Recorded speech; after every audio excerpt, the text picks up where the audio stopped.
Meaning of impish. Impish. Impish.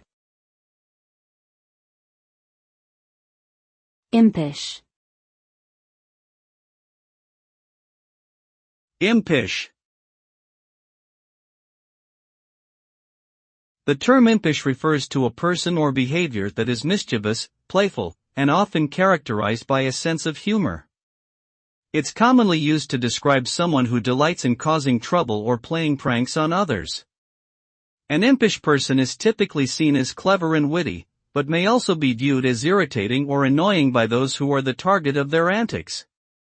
Overall, being impish can be seen as a light-hearted trait that adds a sense of fun and whimsy to everyday interactions.